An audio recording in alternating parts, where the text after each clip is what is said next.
work sessions, well, 3 work sessions this morning, November 12th, 2025.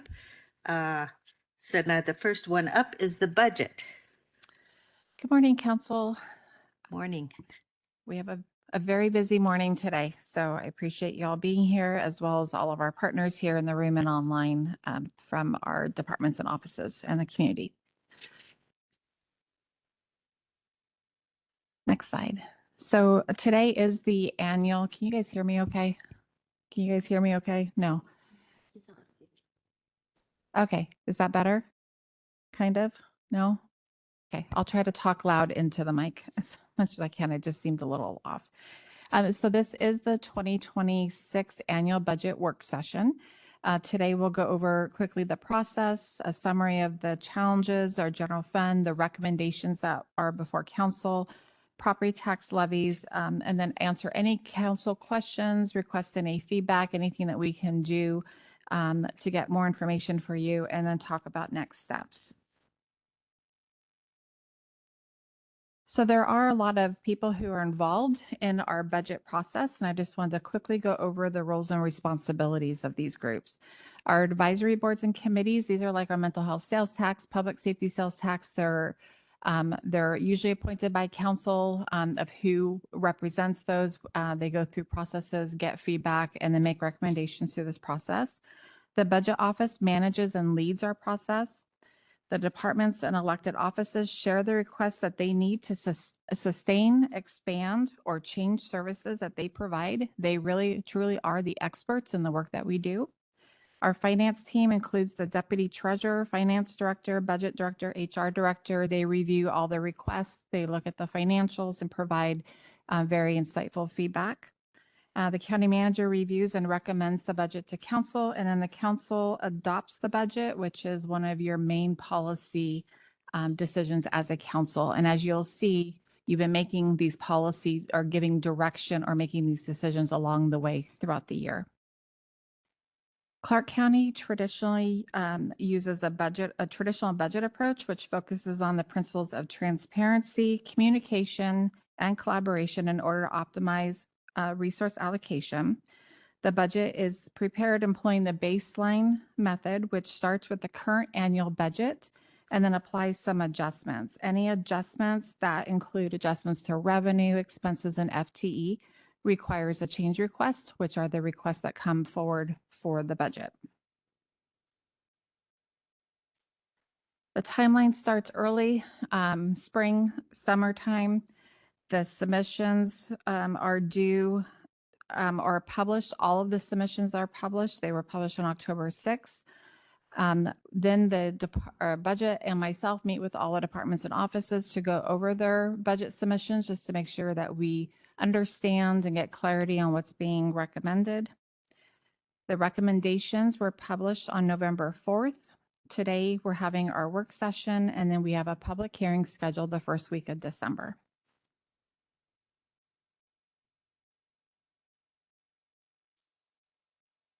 Some of the recommended budget, just some key highlights.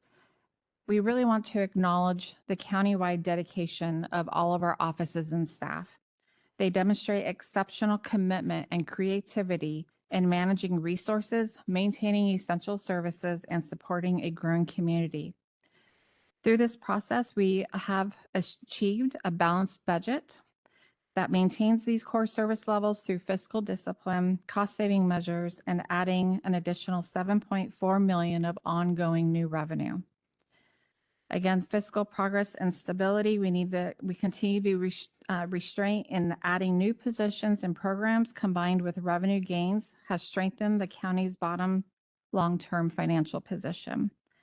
And we need to continue to be persistent with our structural challenges, as you'll see in this presentation.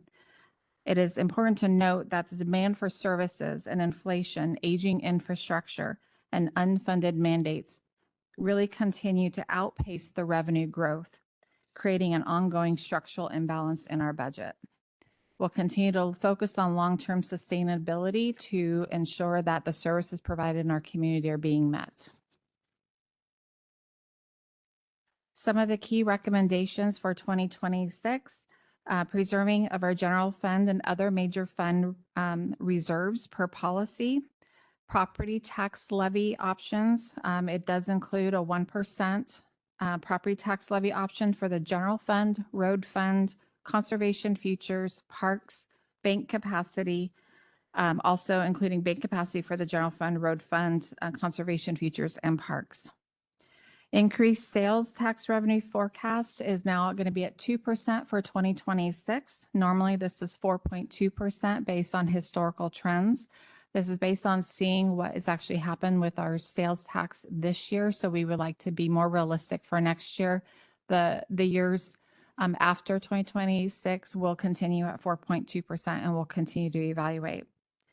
Expense requests in general, REIT 1 is about 2.5 million, mental health sales tax 5 million, and the road fund 3.1 million. And you'll see details on some of these packages and financial impacts later in the presentation.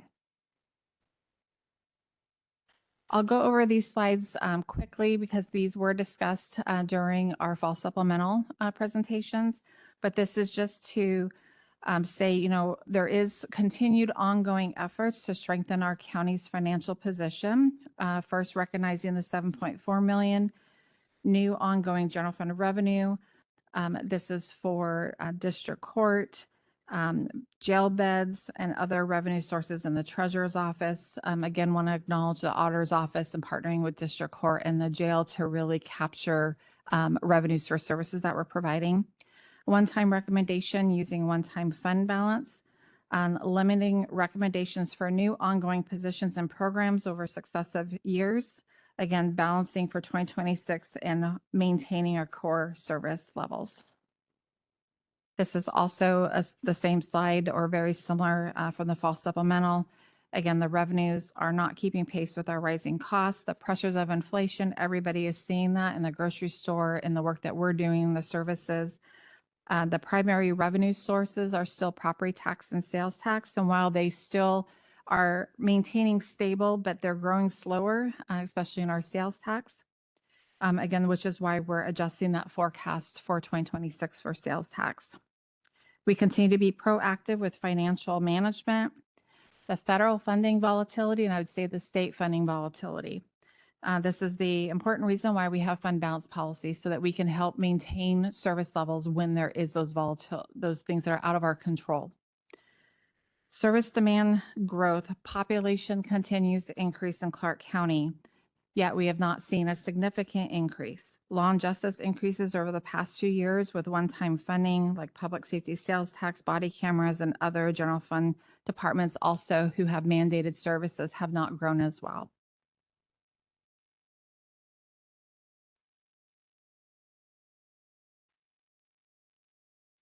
We want to maintain service levels. I would say I want to increase our service levels, but unfortunately with our structural deficit, that's not sustainable at this time as our residents deserve. As we look ahead, our focus will remain on strengthening that fiscal sustainability through efficiency improvements, policy clarity from council. I mean, you set the policy for our county with the budget. Maintaining appropriate reserves, minimizing service disruption, and addressing critical liabilities, and continue to guide our approach. We are committed to upholding the county's fiscal integrity while preserving the high-quality services our residents expect and deserve. And we're committed to collaborating, working closely with our departments, elected officials, our council, and community partners to come together and figure out how we can move forward in the best manner. So looking at the recommendations, there were 267 requests that were submitted. And I just want to remind council, these do not include the critical needs funding options or opportunities that the departments and electeds presented to council a few years ago, seems like that, a few weeks ago. Out of the 267, 253 are being recommended. Just quickly again, budget neutral, we had 31. These are items such as grants, so there is a revenue to offset the expense. Carry forward items were already approved by council in prior years, but the work has not been done and the money has not been fully expended. So this is just carrying forward the unspent amount. Technical adjustments include coding errors that we found during the year that we'd like to adjust to make sure that it's correct. Previously approved, all of these have come before council during a Tuesday meeting and got council approval. There are 176 new requests. There are no budget interventions in this annual budget, which is a reductions. Usually we put those forward if we're having to reduce. And there's 14 items that are not being recommended.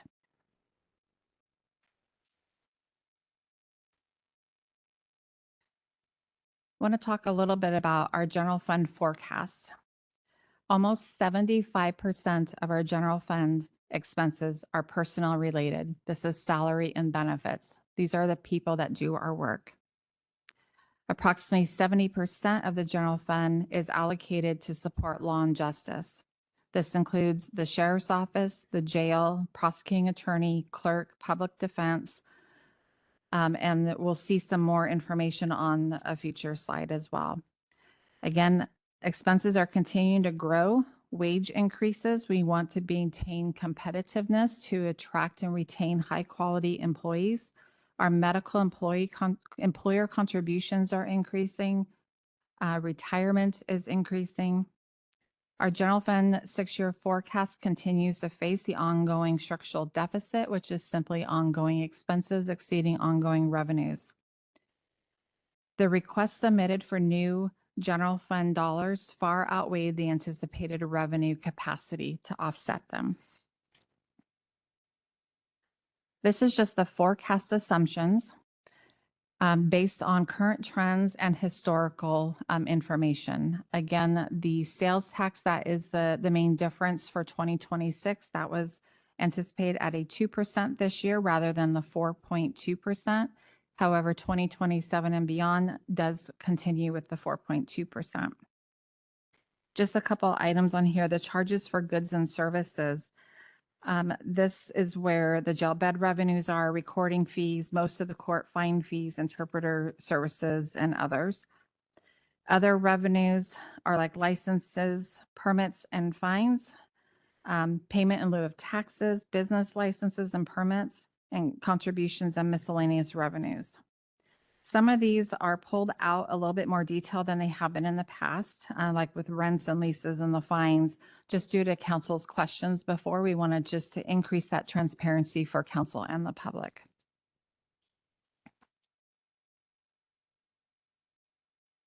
The next slide is just a pie graph showing the operating expenses. This is baseline. As you can see that the large orange section is the salary and benefits. That's the 73% of our baseline for general fund. 16% is for services. These are like contracts that we contract out for certain services or professional services. Supplies and others is about 5.5%. Transfers out is where general fund is subsidizing other funds, and that is about 6%. This was shared during the annual budget last year. I've got 2 slides on this, but this is showing the baseline operating expenses just for the general fund, which is the 222 million by department and office. Those in the blue color are our law and justice services. What's also not included, that's not in blue here, is that there are some other costs that actually support law and justice, like with HR or budget. There's an allocation that supports them as well, but it's about 68 to 70% of our general fund is going towards law and justice.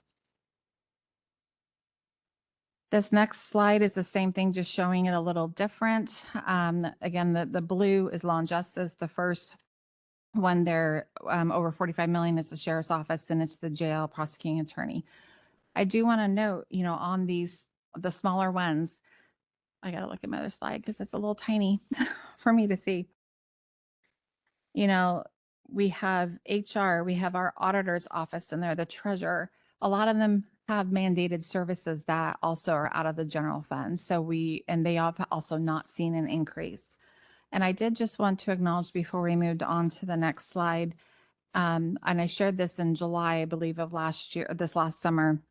I just want to thank the council for their support for law and justice. Over the last 3 years, the council has committed an additional $116 million to law and justice, including a 3-year operating of 73 million and a total 3-year capital of 43 million. This is supporting both operational and capital needs within our law and justice system, as well as staffing. So I just wanted to acknowledge council for your support, continued support. We're going to continue a conversation on the criminal justice sales tax next Wednesday during our council time for further discussion. I have a question on this one. So this is just representing the general fund. I'd be curious because I know I was just looking at human resources and was that maybe that's not the right one, but what I would like to see, I know we got a number of grants and dedicated funds, how the spread looks with all of the funds that are available to them. For law and justice? No, for everything on this slide.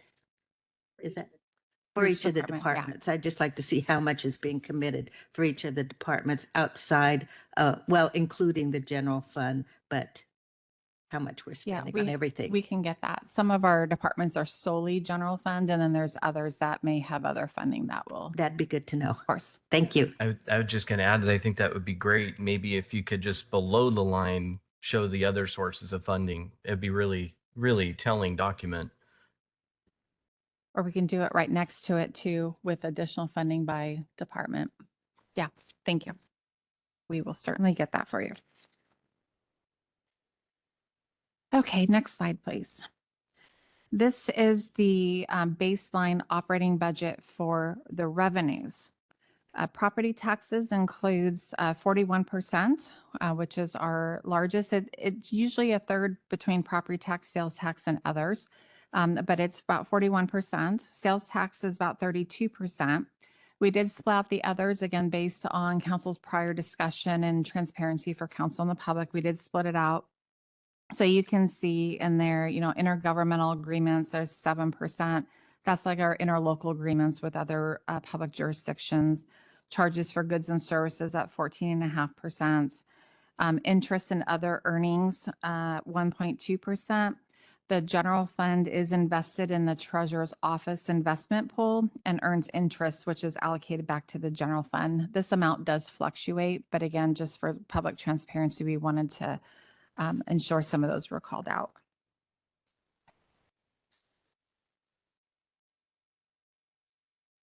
So this slide is just the same one you saw in the last supplemental that goes over the additional revenue that has been submitted and worked on with our partners. It includes indirect cost allocation of almost $500,000, vehicle licensing, 1 million. That 6211 billing that allows us to charge for law and justice services, jail bed revenues of 1.7, district court for 3.8 million.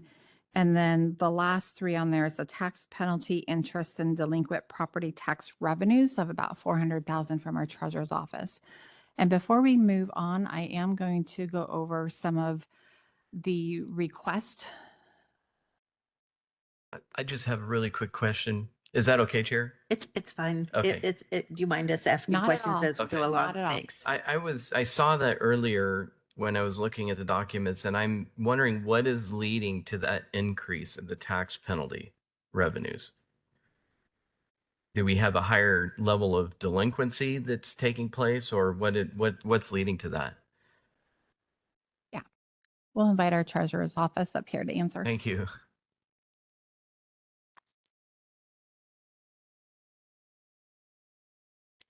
Good morning, Council. Sarah Lowe, Chief Deputy Treasurer.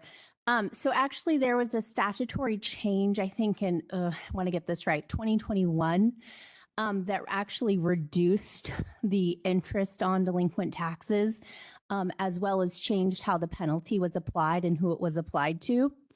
We made a projection back then about how much that would reduce our revenues. This is actually kind of right sizing it back to where we think it was going to be. The implementation was a rolling 3-year implementation. And so it was very difficult to project, not just because delinquencies span over multiple years, but also because the new ones that roll on, whether they were going to get penalty applied, it was a rolling implementation and your universe changes year to year. So this is just right sizing the actual revenues to what we believe they'll be in 2026. Great. Thank you for clarifying that. And I would say it's much better to be on this end of it than the opposite. So when you're looking at those kinds Yeah. of changes, I appreciate that conservative outlook. Yeah, thank you so much. Okay, so before we go on, as you saw, we have a lot of requests. I'm not going to read all the requests. I'm going to focus on some categories and focus on new requests. We do have all of the reports, all the submissions online. They have been sent to council as well over the last month. But I just wanted to give a quick summary of some of the new requests. So recommended new revenues for the 2026 annual budget include, again, the 1% in bank capacity for general fund, road fund, conservation futures, and MPD parks. Updated revenues collected via the vehicle licensing, jail bed revenues, district court, the ones that we just talked about, and the one that Sarah just mentioned as well for the treasurer's office. Updating some of the fees and expenses for 2026 are indirect cost allocation, calculated charges for technology, server, and storage, security services contract, general liability. We have two, but one for claims and legal fees and one for our risk insurance fees, workers' compensation revenue adjustment, CRESA fees for 2026. This is a new unfunded or a new legislation. There's an increase in sales tax causing an additional expense. For example, we now have to pay sales tax on certain services such as IT services, website development services, investigation and security service, temporary staffing. This was a hit. It's almost $500,000 per year for our budget, and about 350,000 hitting the general fund.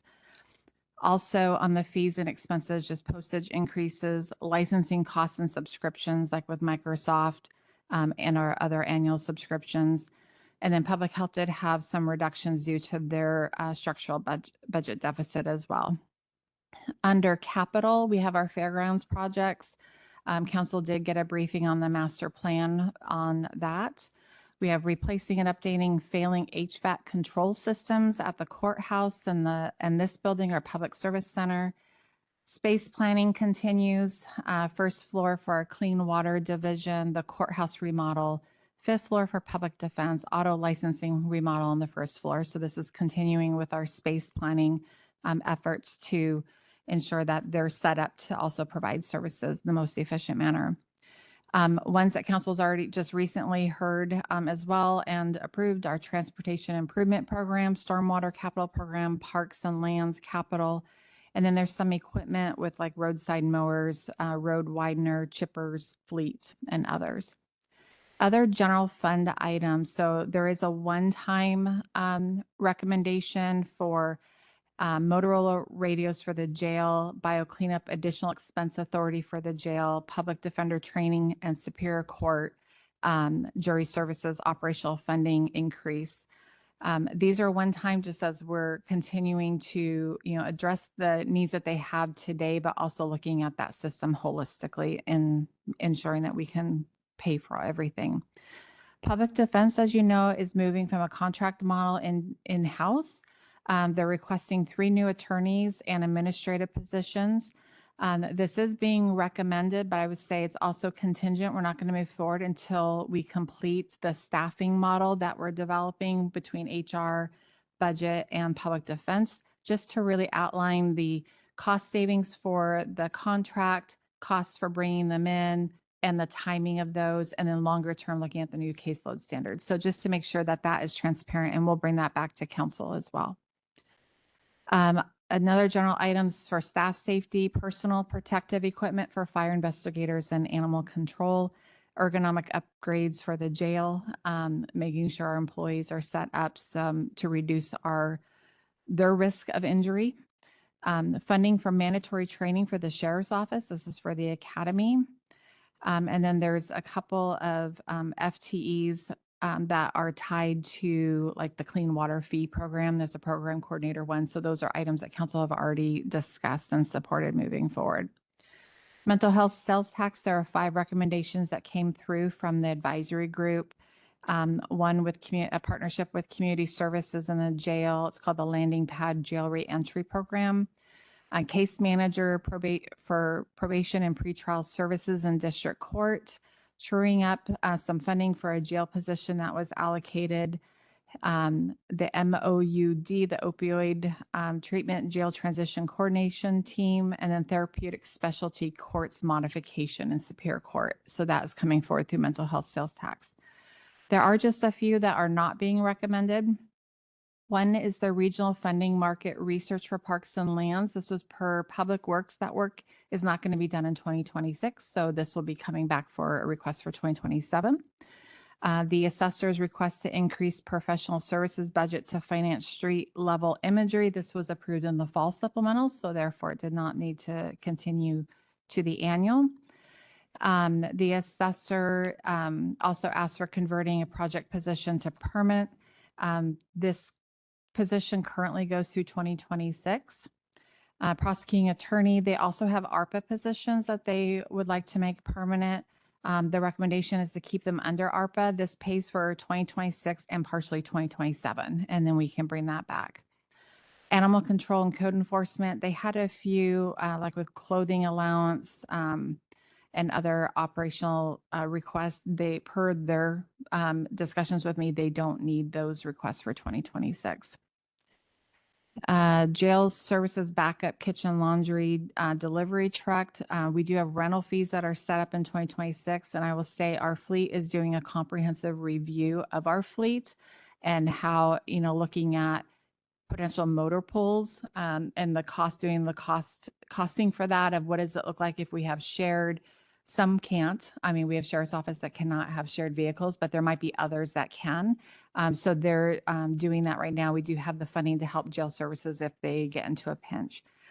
And I do want to also say that it's not included in any of the financials today, but I will be recommending to council an amendment to have all current project positions extended for 2 years so that they still have 2 years out so that those employees know that they still have a job. They're not having to look for one this year because there's uncertainty for the following year. So that will be included in the amendments for the public hearing, but I did want to share that with council. I have a quick question on that. And so in the budget forecast, those positions are just in the budget for the next 2 years, and then they drop off. Is that correct? It depends on the project position. Some of them some already have 2 years, some have Okay. 1 year, some, but we try to keep them where they're 2 years out. But beyond that, they're not reflected in the Correct. forecast. That is correct. Great, thanks. So before I go on to any of our forecasts, I wanted to see if council had any questions at this point. Chair. Yeah. Really quick, Kathleen, can you remind me how many of those project positions we're extending an additional 2 years? I know we have about 60 project positions, but I will have to confirm where they're at and how they tie in, but we can get that to you. Thank you. I got a couple questions. One, I was wanting to know the depth of this discussion and where the sales tax estimates come from, the 4.2% as well as the property tax estimate. I'm just curious. I'd like to know like how in depth we're looking at the current situation with building plummeting, because that's a huge source for both of those Yeah. sources of revenue. So I think that is the largest reduction is new home construction sales tax. And we're seeing that in our permitting as well. We do get weekly data from our permitting center that looks week to week from year to year. And it is lower, and you will see that impact in one of the 6-year forecasts. But and I believe coming in, I don't know if Mark's here, or maybe Emily knows, I mean, we're seeing I don't know if we're coming in right on budget, but we're not coming in above budget this year, and we have contingency in there to cover if we come in below. Yeah, for sales tax, we are seeing, we may just meet what we had budgeted for the year. Right now, I'm seeing slightly less, which is why we wanted to be conservative for 2026, which we will monitor all throughout What the year. was our budget Uh, estimate for growth last year? 4.2, 4.2. So we're coming in really close to that this year. right. And we may fall below it. We won't know until the end of the year Okay, for sure. so, but that has been thoroughly vetted and considered. Of course, you can't predict exactly how deep that will go or how long it will last, but that was certainly a And conclusion. that's why it's recommended that we're only doing a 2% recommendation for an increase for 2026 and not the 4.2. Oh, okay. So then I guess that was my next question there. At the end of on the far right of these slides, when it says projected growth, is that just the 1 year growth? I thought that was saying Yeah, through so 2031. that's projected over the years. The only change on that is for 2026 is 2% for sales tax. Okay. Otherwise, it's 4.2 moving forward. Okay, so it is through 2031, Yes. basically, that we anticipate 4.2% Yes. annually. Okay, Yes. great. Thank you for that. And then one of the things that I'm curious about is, you mentioned some of the changes that were made at state law in terms of services now being subject to sales tax. Have we considered the B&O tax that's coming into the city of Vancouver and that at all? I don't know how big of an impact that will have. Yeah, I'm not sure about that. I do know that this particular sales tax, we've talked with the auditor's office, and there's some uncertainty about exactly what the implications would be. So we have some requests coming in to try to address what we think the additional cost would be. But we also have the possibility of additional revenues coming into the county because of that. So we're going to have to monitor that next year, and we'll definitely keep you guys up to date on how that looks like it's forecasting out. But it's kind of like just too many points to pull together and say for What about sure. the new B&O tax? I'm not sure about that. Okay. We can check I into don't that. think it's going to be huge impact, but definitely we should be looking at it. And just on a side note, and I don't want to derail a conversation, but also some of the changes that they also have made with rentals that, we do have some leased properties that we're going to have to probably register through their system and such. But anyway, continue on. Sorry to interrupt. Any other questions before we move on to the forecast? I'm just wondering, is there a counselor online? Or I not? don't- Okay. Okay, so I'm going to go over detail on the first one, but I'm not going to do that on every slide. I'll just show some changes and summaries, but I want to just make sure that council and the public understand our general fund 6-year forecast and how the request fit into this. And you may want to blow it up for some. Okay, so I'm just going to I'm focusing on the 2026 forecast line items. So you can see the beginning fund balance of 77.4 million. Operating revenues is 205 million. Operating expenses is about 222 million. And our capital budget is 13.5 million.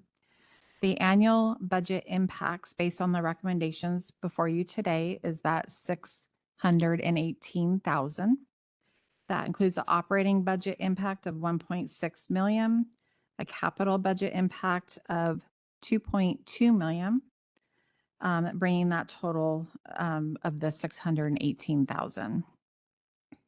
The projecting ending fund balance is 46 million, and I will just note that that is what gets carried over to the beginning fund balance of the next year.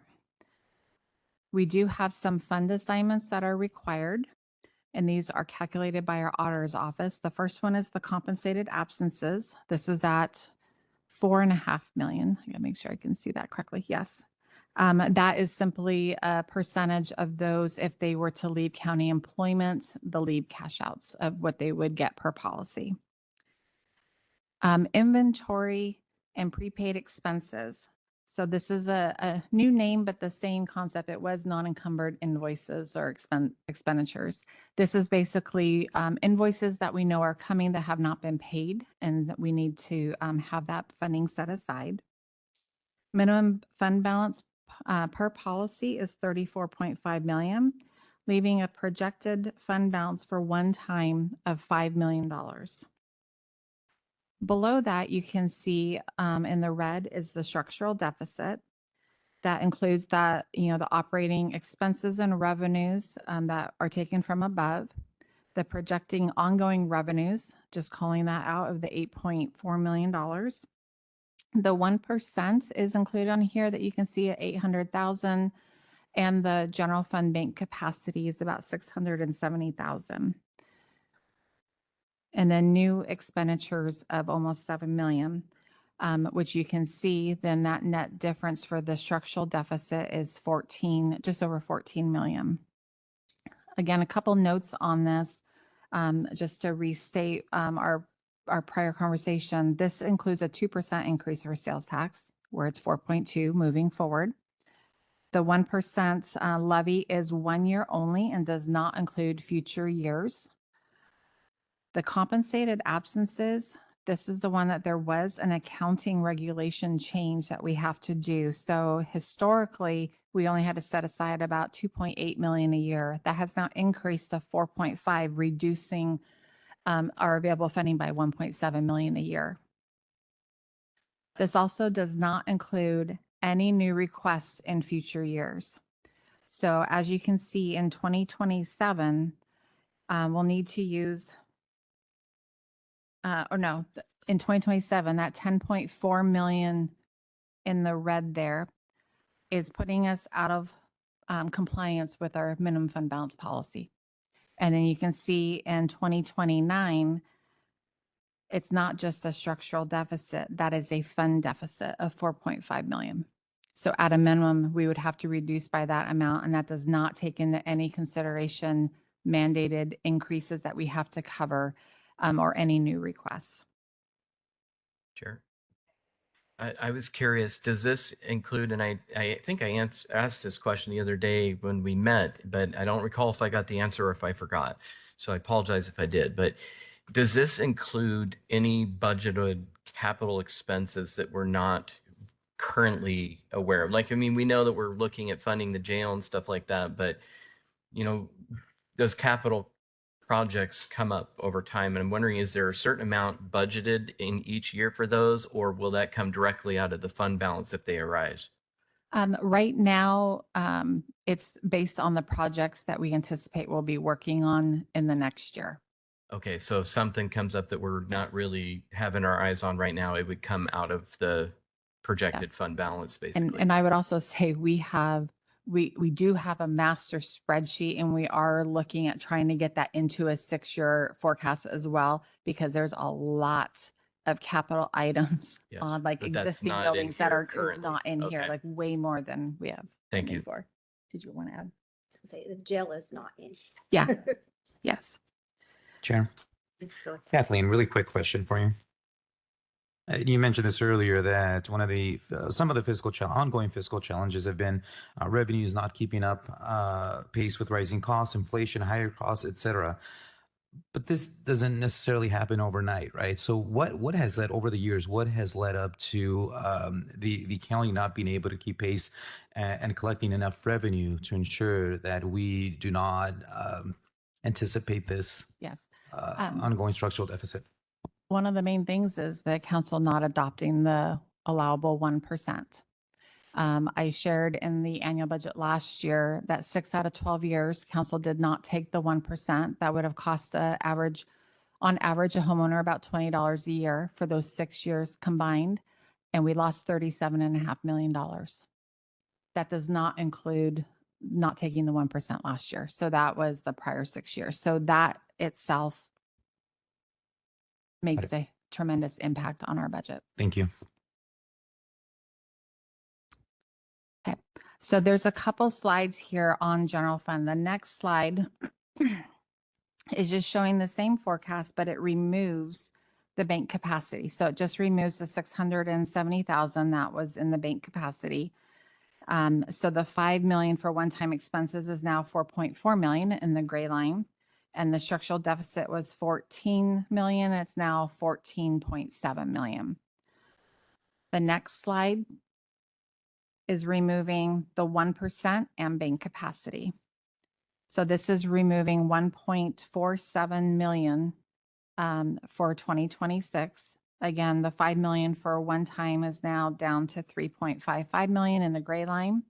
And the structural deficit goes from 14 million to 15.5. So you can see that 1.47 million for the 1 year.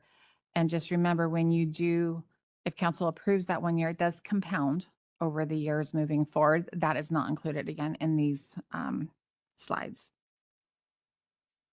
And then the following, the final general fund forecast, this includes the 1%, the bank capacity, and the critical needs impact that you heard from the departments and offices on that were general fund impacts. This would essentially put us in a fund deficit by 2027. It would, and I want to be intentional with my words here. This was part of a separate process, and it's not being recommended as part of this process, but the need is there. And I think you all heard the need directly from the departments and offices.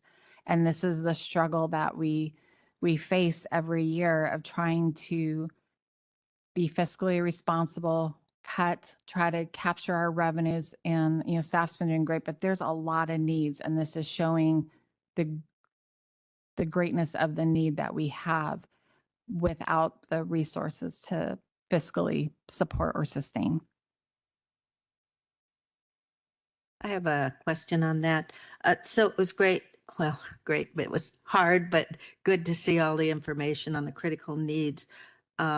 But it's, as I recollect, and I want to look through all the critical needs more closely, that some of them have the opportunity to be generating revenue or saving expenses in other areas. So I'd like to look at those related to that there could be spend a little bit and save in the longer term.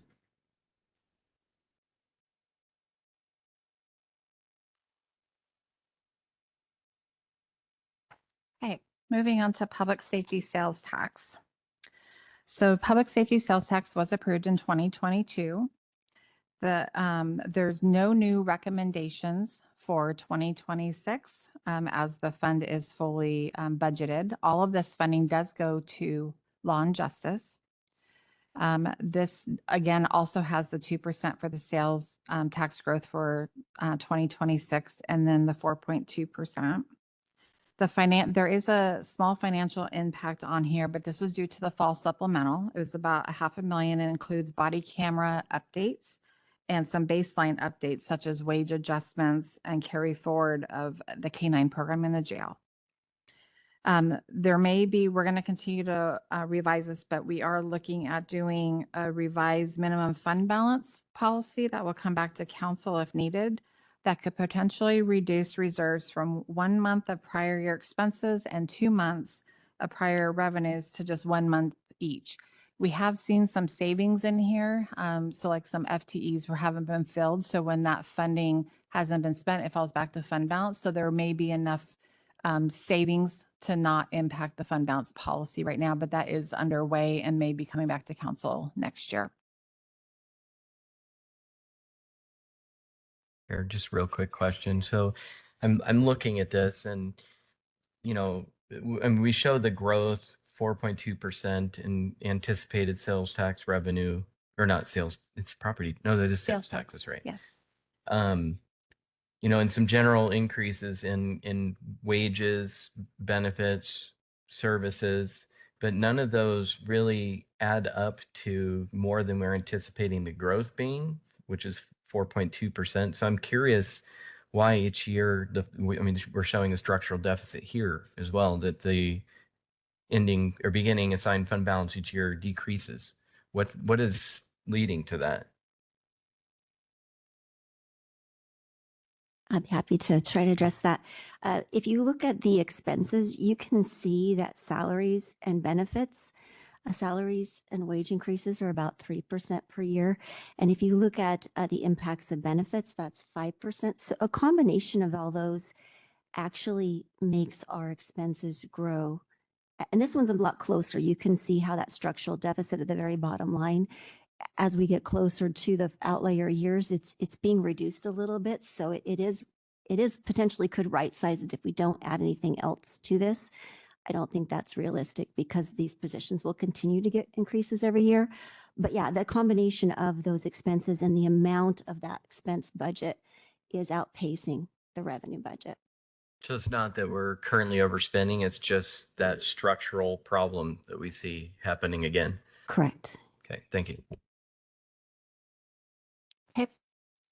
Next one is the mental health sales tax. So mental health sales tax must be connected to behavioral health. Eligible programs for funding are intervention, treatment, aftercare, outreach, support services, and prevention.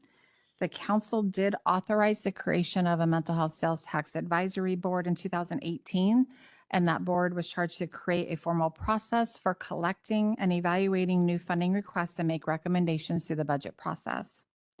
The advisory board includes community services, law and justice, a counselor or two counselors, public health, and I just want to thank them for their time. I know it can be a lot of information and deliberation, and so I thank them for their time and their consideration and recommendations.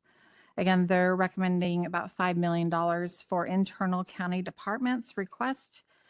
And they do use a criteria that council had established when the advisory board, I believe, was established, that includes aligning with council priorities for use of funding, payer of last resort, so there's no other funding available, no supplanting per state law, data is available to support the need, best practices are research-based preferred, no duplication of services, and have performance outcomes identified serving low-income at-risk populations, ability to leverage other funding, and then program services should be accessible to all county residents.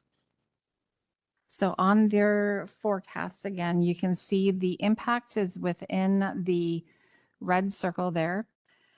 It is an adjustment to, there's a couple things in there, like adjustment to baseline of 400,000. The recommendations again are about 5 million, leaving the ending fund balance at 7.34 million after the minimum fund balance policy of 6 million is addressed. Another question on this, if I could. So this one here is including the new the recommendations for the 5.02 million. Yes. But in 27, 28, and further on, that's no further additions, no further dollars being allocated from the fund.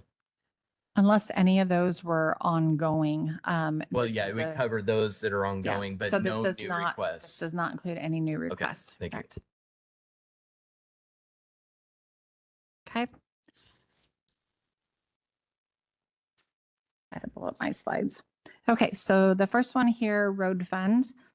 This first forecast does include the 1% in bank capacity, and it has a net decrease in the fund balance of $3 million for 2026. That's in the orange, the red circle in the orange box. You can see that change there.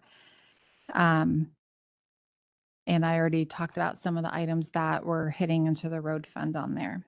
And I will be going over in detail what that 1% means for revenue and cost for homeowner as well later in the slide. So the second one is just the road fund again. That includes the 1%, but no bank capacity. So it reduces the revenue from 48.7 million by 445,000, so down to 48.3 million. So this is just showing that financial impact without the 1%. And then the next slide is taking out both the 1% and bank capacity, which reduces the revenue for about $1 million from 48.7 to 47.7 million.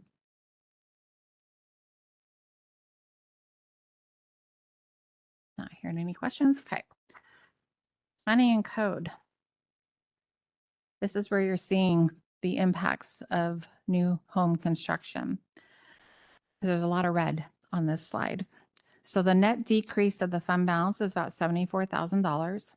I will say that the budget office is partnering with community development to address the structural deficit, and they've already started and moving forward. This is due to, again, lower new home construction permits. We are keeping some positions vacant right now because some of these are not, it's not about fees, it's about production. So we are keeping some positions vacant now and will adjust if needed as we move forward. They do continue to monitor the stats weekly on a week-to-week basis and also year-to-year. We'll definitely keep council informed. This could be, this is an indicator of potential economic changes that we need to be mindful of as we're following what's going to be the impact, whether it's a short-term or a longer-term impact. This fee also has the wetland and habitat fee adjustments that council has approved in the past. The staff and budget officer continue to look at those fees as well, as I do believe there's going to need additional impacts or adjustments with those, but we'll be doing those annually as we are with the other fees. Sure. So this one, I would say what I'm really hoping for is, the revenues are significantly decreasing. The workload is also. We have a couple vacancies that we're not going to fill, but we might end up in a situation where we have some extra staff and maybe we can use that for some real structural work in the department.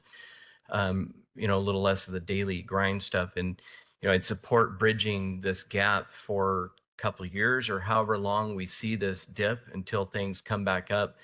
What I don't want to have happen is a look at the revenue and increasing the permit fees to accommodate the revenue to cover the current expenses. I support a temporary, essentially, transfer from the general fund to keep the staff level the same.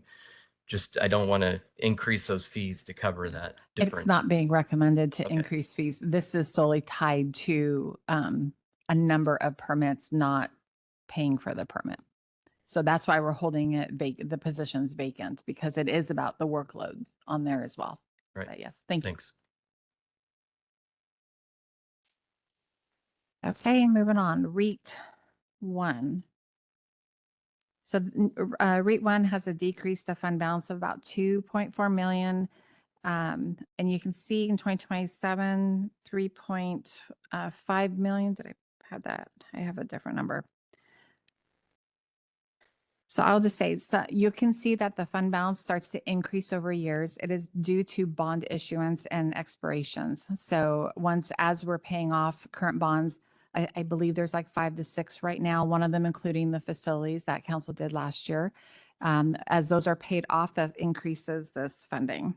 This is I would say the less restrictive of the REIT funding, but it does leave us, you can see there's only one operation or the 4.7 million in the negative this year, but it is a healthy fund moving forward that we can use for different options. And then REIT 2 was traditionally the more restrictive. There have been some recent updated legislature to reduce some of the restrictions. This is a 305,000 net decrease of fund balance. Again, we're going to, and Emily is partnering with Public Works on their capital master plan that may need adjustments moving forward. So they will be looking at that to ensure that we're balanced or make any program recommendations to council.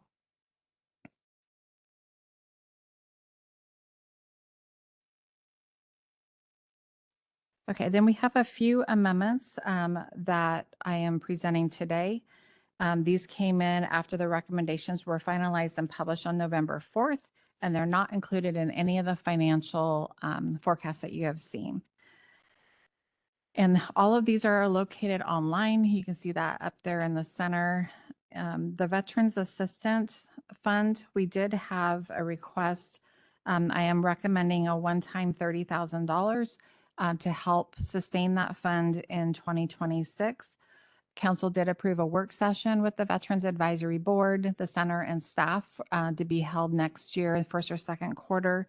I also want to just note on here that I'm going to say this is contingent on the need. I did receive some information late Friday night that there actually may be sufficient funding in the Veterans Advisory Center that they may not need this 30,000 for next year, but I just want to keep it as a placeholder for now until we work through all those details.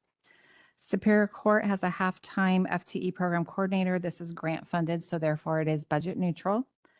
The property tax levy option for MPD Parks bank capacity, the original submission has been modified under the bank capacity. It was updated from 35,000 to 74,000. So those are some of the amendments. I have a question here. Yes. So on the Superior Court Program Coordinator, it says the funds are taken from the Safe Babies Grant. I was just wondering what happened to the Safe Babies Grant. Nothing's happened to it. Actually, this request is just, it's a technical adjustment. They already had the position approved through the grant. It just wasn't budgeted in 2026 through official change request. Sorry, it sounds. Thank you. Sharon, I'm curious, what is the Safe Babies Grant? I don't have those specific details. I don't know if anybody from Superior Court is here. Hi, can you hear me? This is Pam. Go ahead, Pam. Hi, thank you. So this is Pam Hartman Beyer from Superior Court. Our Safe Babies Grant allows us to do a therapeutic court for kids that are under the age of 2 in dependency cases, and it allows us to provide dedicated services to try to reunify those families and ensure safety of those children. Sounds like a good grant. Thank you, Pam. Yeah, thank you. Okay, we're going to move forward and talk about the property tax levies, overviews, and recommendations. And we do have experts, I believe, here who can, if there's specific questions on how property taxes are calculated. So property taxes are one of the primary sources of revenues for the county. The county assessor assesses our properties and the treasurer collects the property taxes. There are 3 main components, including the levy amount, the assessed value, and the levy rate. And you can see there on the bottom line, the calculation, which is the levy amount divided by assessed value equals the levy rate. The next slide talks about the tax levies. Again, that's general fund. That also includes subordinate levies, including mental health, developmental disabilities, and veterans assistance. It also includes the road fund, conservation features, and the Greater Clarks Park District. And I will just remind council during the annual budget hearing, you actually serve separately as the council convenes as the Greater Clarks Park District Board. So you do that before you convene as the council. Again, property tax is stable. It grows with new construction and the possible 1% annual increase if voted for by the council. So the next slide is where you're going to see the impacts of the 1% and bank capacity. I'll first focus on the left side, which is the revenue impacts. And I'll just go through like the general fund line items. So if council adopts the 1% for general fund, that will generate $800,000. If the council also adopts the bank capacity for general fund, it's an additional $670,000, increasing our revenue by almost $1.5 million. On the right side, this is the impact on a medium household based on 2025 medium household price of $550,000. So the rates might be a little bit different, but that's the baseline. So if council were to take the 1% general fund, the amount for that per household is $3.79 a year. Bank capacity would be an additional $3.17 a year, bringing that total of $6.96 a year. I will say the total impact for the revenue generated for what's being recommended, which is the 1% for all the general fund, road fund, and conservation features in MPD parks, that would generate approximately $3 million in revenue. And again, this compounds year over year, with the 1% being about 1.4 million and bank capacity being about 1.6 million. With that said, the total impact per home, if everything was adopted as recommended for the 1% bank capacity, would be about $20.89 per year. And that is split between the $9.86 for 1% and $11 for bank capacity. Questions? Not a question, just a comment though that, well, I do have a question after this, but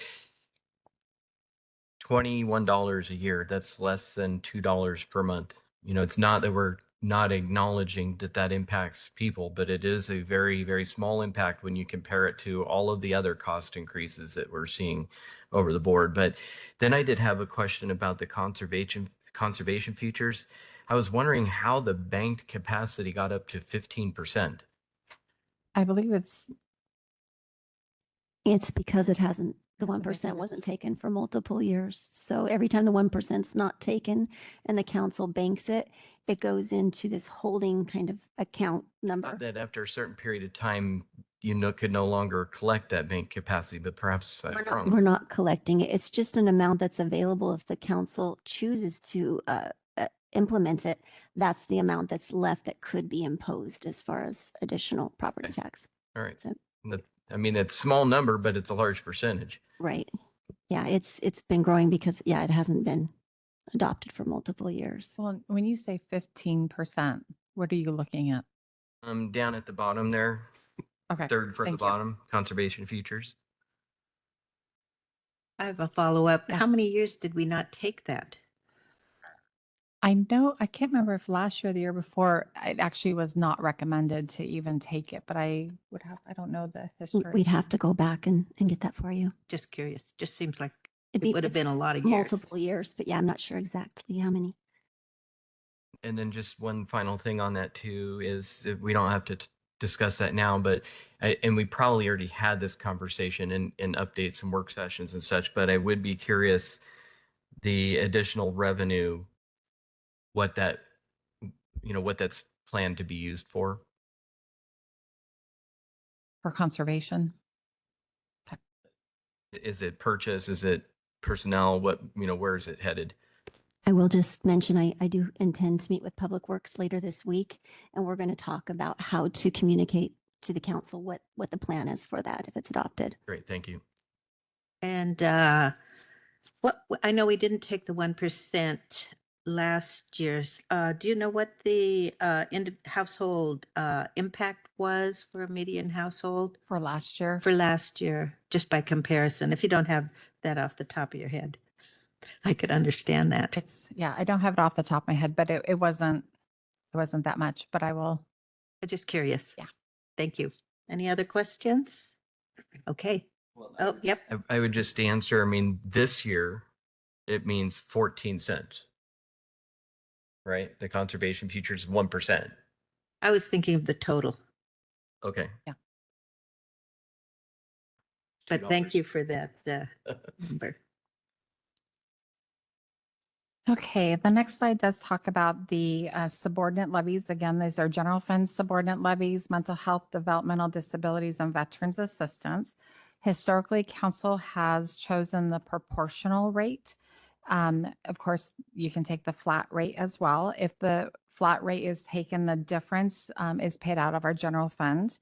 And also there's three, you can make three decisions. So it doesn't have to be proportional for all or flat rate for all. It can be, mental health for proportional and then veterans at flat rates. So just wanted to share those dollars right now, not looking for your direction at this point, but just wanted to make sure that this is by law that we have these subordinate levies for general fund. Okay, so we're wrapping up here. So I just wanted to let council and the public know that all of our budget reports are online. Some of the budget reports include like revenues by fund, expenditure by fund, and expenditure by function and fund reports. If you just go onto our budget website and click on the 2026 budget, it'll give you all of the good details out there. So for next steps, I'm happy to take any additional questions from council. You can certainly follow up with me and Emily after. We'll coordinate with the appropriate staff.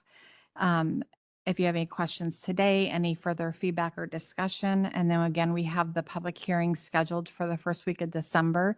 The Monday meeting is the elected time for them to talk to you directly to share their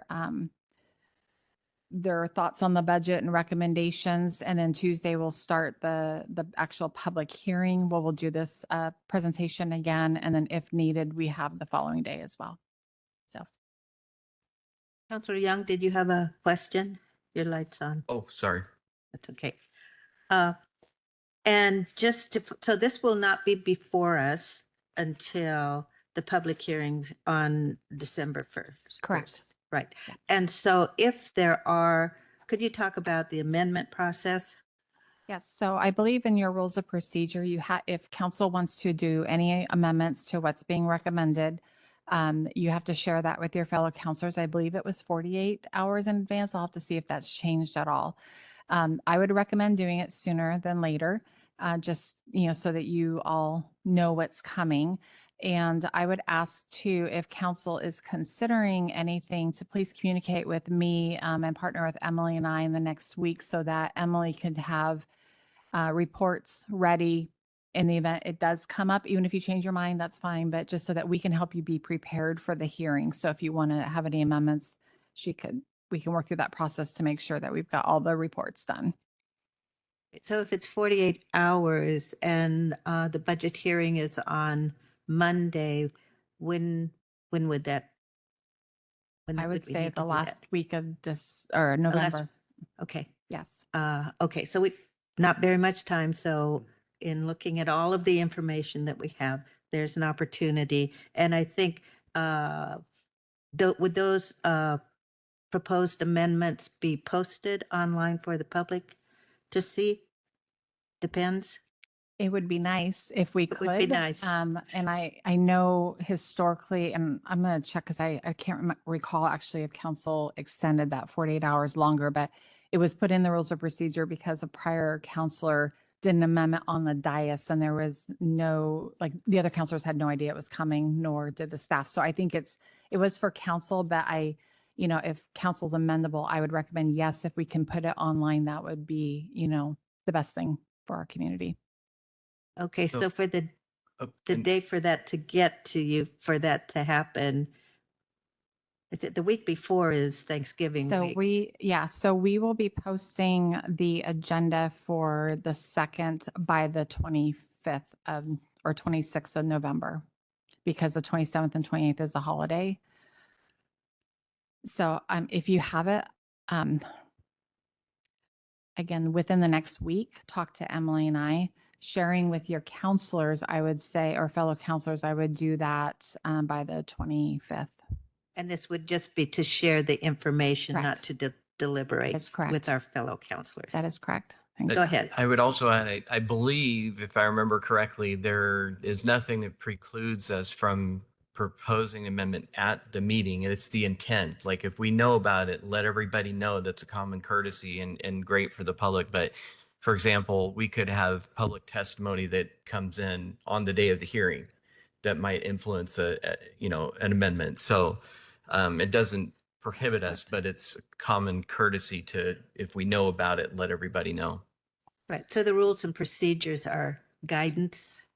Yes, so what it says in there, amendments to the proposed annual and supplemental budget must be distributed to each counselor at least 48 hours before the meeting at which it will be presented and will be posted online. Nothing in this section prohibits the council from adopting amendments at any point in the process, including during the public hearing, which is to address what Counselor Young just stated. Go ahead, Chris. Do you want to jump in? I'm not sure I'd construe it that way, but I'm not, excuse me, looking at the language right now. I'd say it makes really good sense to get your proposed amendments in 48 hours unless it would be very good to do that. Right. But for the public comment to have any meaning, we'd need to be able to respond to that if we were Well, and compelled. the public are free to, excuse me, to address this in open public comment at any council meetings where there is open public comment. They are free and welcome and invited to do that. And likewise, to email or post or send a postcard or whatever to get their thoughts before the council. doesn't have to be in spoken testimony at a public hearing. But it Okay. could. It So- could. Yes, because that's Okay, the purpose so of a that public this is hearing. just an invitation to the public that we welcome your input on the budget. And I would just add, though, that I believe that our rules of procedure do say that we can at the time of the meeting. Yes. And if it didn't, I would oppose that policy because there needs to be the ability for us to adjust according to what public comment. Yes, they can provide prior comments, but if somebody shows up at the last minute and has really good information, that should be considered in any final decision. That's the purpose of a public hearing. And Chair, I did want to just say for the general fund, last year's budget is, for the 1% was $3.86 a year. That would have generated about $782,000 in revenue. Okay, thank you. Any other questions from council? No. Okay, thank you very much. Thank you to the whole finance budget team and all of the departments for all of the information that you submitted, and we'll be looking at it all very closely in the next couple of weeks. Okay, closing this